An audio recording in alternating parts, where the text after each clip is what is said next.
మిత్రులారా, పరిష్కారమే ధ్యేయంగా మేము ప్రజాహితం కోసం పనిచేస్తున్నాం. మా కుటుంబాలను వదిలి మా ఫ్యామిలీ సమస్యలను పక్కన పెట్టి సమాజ సేవే ధ్యేయంగా పనిచేస్తున్న పాత్రికేయులకు నేడు గడ్డు పరిస్థితి ఏర్పడింది.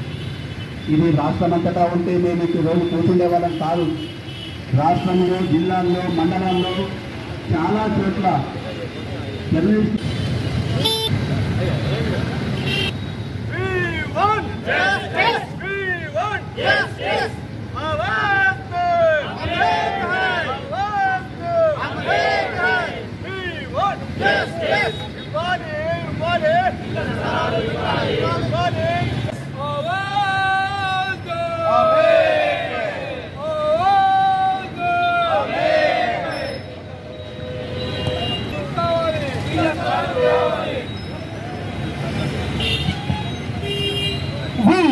ఈరోజు 10వ రోజు నుంచి గత 10 రోజుల నుంచి మా విలేకరుల సోదరులందరూ నిరోధిక సమాజం చేస్తే కూడా కనీసం గత పాలకులైనా ఇప్పుడున్న పాలకులైనా ప్రభుత్వాలు మారుతున్నాయి కానీ ఆ పాలకులకు అట్లే ఉన్నారు.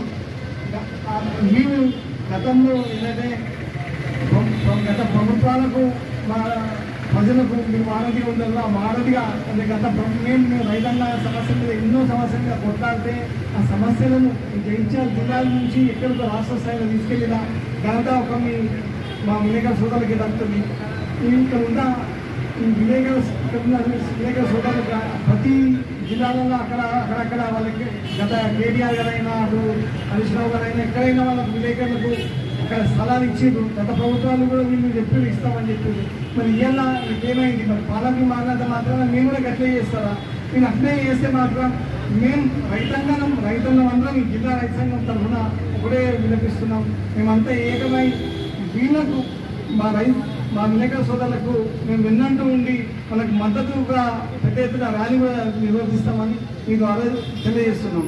అట్లాగే ఇప్పుడు 15వ తారీఖు లోపు ఇట్లా ఇవ్వకపోతే 16వ తారీఖు రోజు ఏదో ఒక రోజు మేము నిర్ణయం చేసి మేము రైతులందరం పెద్ద ఎత్తున ఈ జిల్లా కేంద్రంలో మీ తరఫున మేము కొట్టడానికి నిర్ణయం తీసుకుంటాం.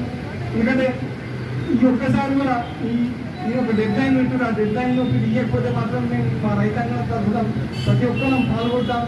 గతంలో చేసిన మేము రైతు ఉద్యమాలను కూడా రాష్ట్ర స్థాయిలో, కేంద్ర స్థాయిలో కూడా మీరు తీసుకుపోయి మా రైతుల హక్కులను, పోరాటాలను మీరు గురించి మీరు మాకు మార్గదర్శనం గురించి మా సమస్యలను పరిష్కరించారు. కాబట్టి మీకు మేము రుణపడి ఉన్నాం. మేము రైతులందరం రైతుల తరఫున ప్రతి ఊరు నుంచి అట్లాగే మీకు సాంఘీభావం తెలుపుతామని కోరుకుంటూ నిత్యం ప్రజల మధ్యలో ఉంటూ ఇంటికి ఊరికి కూడా నోచుకోకుండా సమాజ శ్రేయస్సే ధ్యేయంగా పోరాటం చేస్తూ ఉద్యమిస్తున్న జర్నలిస్టు మిత్రులందరికీ అభినందనలు తెలుపుతూ 10 రోజులుగా ఇళ్ల స్థలాల కోసం దీక్ష చేపట్టిన జగిత్యాల జర్నలిస్టులకు సంఘీభావంగా మలయాళ జర్నలిస్టులందరూ మద్దతుగా ఈరోజు దీక్షా శిబిరానికి రావడం జరిగింది. అందరికీ ఉద్యమ అభివందనాలు.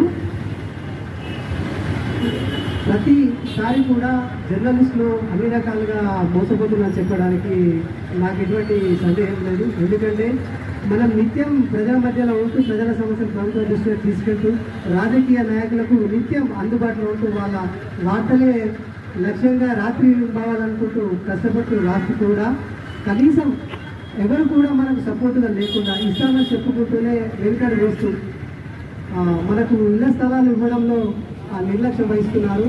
కాబట్టి మనందరం మూకుమ్మడిగా నిజంగా ఎంతోమంది ఇప్పుడు సురేంద్ర లాంటి వాళ్ళు చాలామంది కూడా రాజగోపాల్ చాలామంది కూడా కొత్త పాత చిన్న పెద్ద పత్రికలతో లేకుండా అంటే జర్నలిజం వృత్తిగా భావించి దానికోసం పట్టుదలతో పనిచేస్తున్న ప్రతి జర్నలిస్టు కూడా ఇళ్ల స్థలాలు సాధించడం మన ప్రాథమిక హక్కు.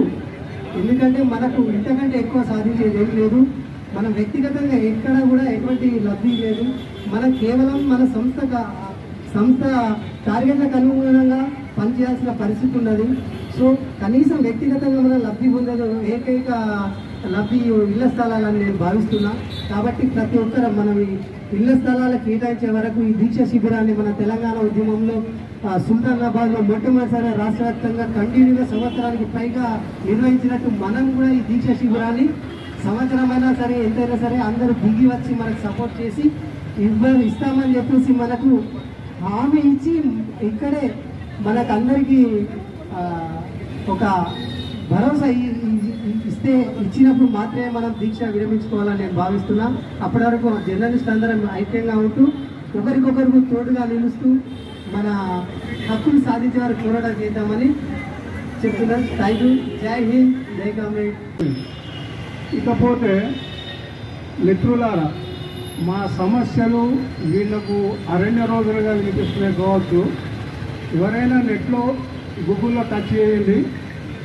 సుప్రీంకోర్టు చీఫ్ జస్టిస్ రమణ గారు రిటైర్డ్ అవ్వడానికి ముందు ఆయన ఈ ఫైలు విలేకరులకు కేటాయించిన 1000 ఎకరాల భూమి గురించి క్లియరెన్స్ చేసి గత ప్రభుత్వంలో నోటిఫై చేసి ఇచ్చారు. అంటే సుప్రీంకోర్టు చీఫ్ జస్టిస్ కూడా మా గురించి, మా నేతల గురించి అవగాహన చేస్తున్నారు.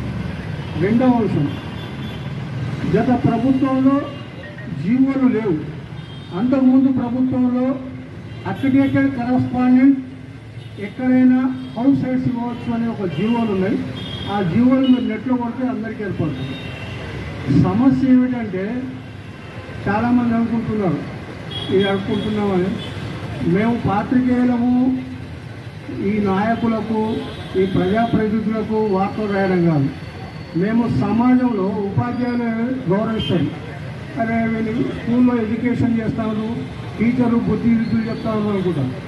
కానీ మేము ఈ సమాజానికే గురువులం. మారుమూల ఉన్న సమస్యలు, అవినీతి, వారికి మనకు సంబంధం లేదు. అయినా మేము విలేకరులు ధైర్యంతో రాస్తున్నారు.